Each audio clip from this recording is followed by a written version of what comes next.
삼국지 초반부를 보면 조조는 전형적인 충신의 모습을 보여줍니다. 황제의 총애를 받는 십상시의 삼촌을 때려 죽여 나라의 기강을 세우려 하고 십상시를 비난하는 상소를 올리기도 합니다. 조조의 할아버지 조등이 십상시의 대부 같은 인물이긴 했지만 자칫 십상시에게 암살당할 수도 있는 상황이었죠. 동탁이 낙양을 불태우고 달아났을 때도 홀로 추격에 나섰다가 죽을 뻔합니다. 이런 조조의 충성스러운 모습에 순욱 등 많은 인재들이 찾아오죠. 하지만 헌제를 모시고 도읍을 허현으로 옮긴 조조는 변합니다. 자신이 권력을 독점하고 헌제를 허수아비 황제로 만들어버리죠. 조조는 순욱을 시중 겸 상서령에 임명했는데 시중은 항상 황제를 곁에서 모시는 고문이고 상서령은 황제 아래에서 실무를 담당하는 책임자입니다. 태위, 사도, 사공 등 삼공이 명예직에 가까운 반면 상서령은 실질적으로 국정을 운영하는 자리죠. 조조가 순욱과 상의해 국정을 결정하면 헌제는 문서에 도장을 찍는 일만 할 수 있었습니다. 겨우 동탁과 이각의 손아귀에서 벗어나 황제 노릇을 하나 했는데 이번에는 조조의 꼭두각시가 되어버린 거죠. 게다가 조조는 헌제가 의지했던 충신 조원을 멋대로 죽이는 등 횡포를 일삼았습니다. 서기 200년, 만 20살이 된 헌제는 결단을 내립니다. 조조를 죽이고 한 황실을 다시 일으켜 세우겠다고 말이죠. 이때 헌제가 선택한 인물이 동승입니다. 후한서 이각전을 보면 동승은 동탁의 사위인 우보 밑에 있던 인물이라고 나옵니다. 결국 동탁의 수하였으니 헌제 입장에서는 치를 떨 수도 있겠지만 동승은 헌제의 장인이었습니다. 동승의 딸이 황후는 아니고 후궁인 동귀인입니다. 원래 후한 때 황제에게 가장 큰 힘이 된 것은 외척과 환관들이었습니다. 그런데 하진과 십상시의 대결을 통해 환관과 외척 모두 힘을 잃었죠. 황궁을 지키는 병사나 환관까지 모두 조조의 사람으로 가득 찬 상황에서 헌제가 그나마 믿을 수 있는 건 장인어른이었을 겁니다. 함께 목숨을 걸고 장안을 탈출해 낙양까지 온 사이이기도 하고요. 연희와 마찬가지로 헌제는 조조를 죽이라는 밀서를 허리띠에 숨겨 동승에게 줍니다. 그러자 동승이 거사를 위해 포섭한 인물은 5명입니다. 좌장군 유비, 편장군 완장복, 장군 오자란, 장수교의 충집, 의랑 오석입니다. 동승이 이들을 어떻게 포섭했는지는 기록이 남아있지 않습니다. 연희에서는 2명의 인물이 더 참여한 것으로 나오죠. 바로 길평과 마등입니다. 먼저 마등에 대해 살펴보겠습니다. 마등이 조조 암살에 동참한 충성스러운 신하로 미화된 것은 유비와의 인연 때문일 겁니다. 아들 마초가 역적 조조와 치열한 전투를 벌이고 유비의 수하가 되었기 때문에 놔관중 선생님이 마등과 마초를 좋게 표현했을 겁니다.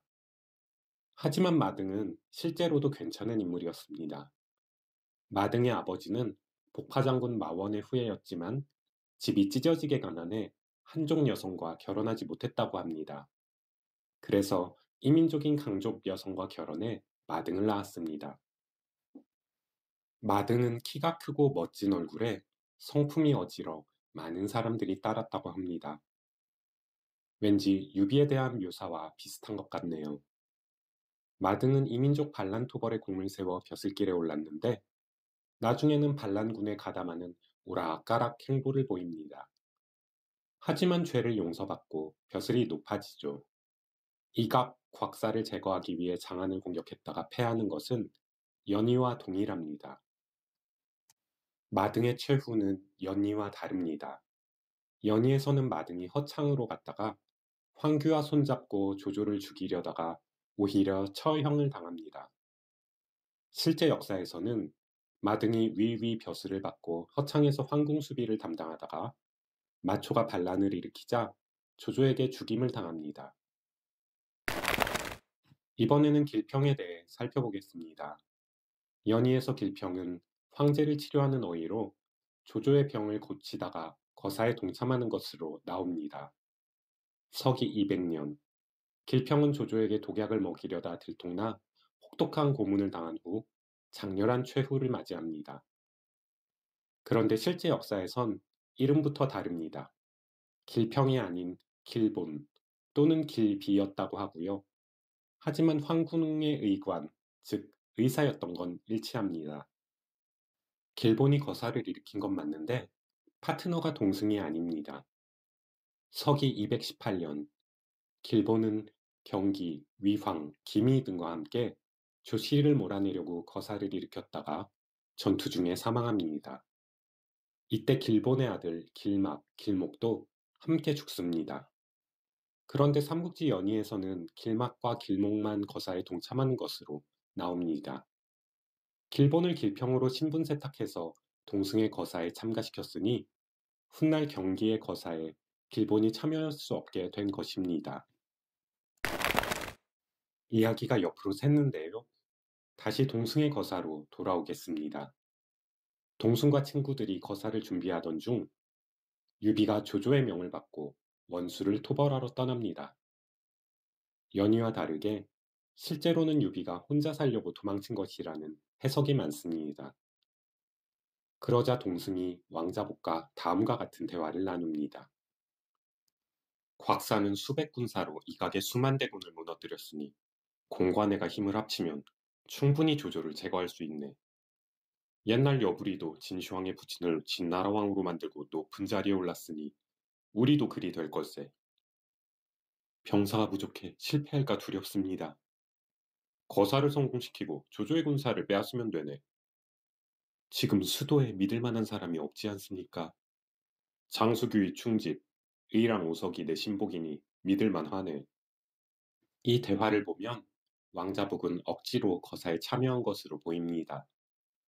동승이 충성스러운 인물이 아니라 권력욕이 강한 인물이었다는 분석도 있습니다. 아무튼 거사의 결말은 연희와 같습니다. 연루된 사람들의 삼족이 처형을 당하고 말았습니다. 어떤 위기 상황에서도 미꾸라지처럼 빠져나가는 유비만 제외하고요. 다음 시간에는 유비 인생에서 바닥을 치는 시점이죠. 유비가 서주에서 조조에게 반기를 들다가 원소에게 달아나는 사건을 다뤄보겠습니다. 감사합니다.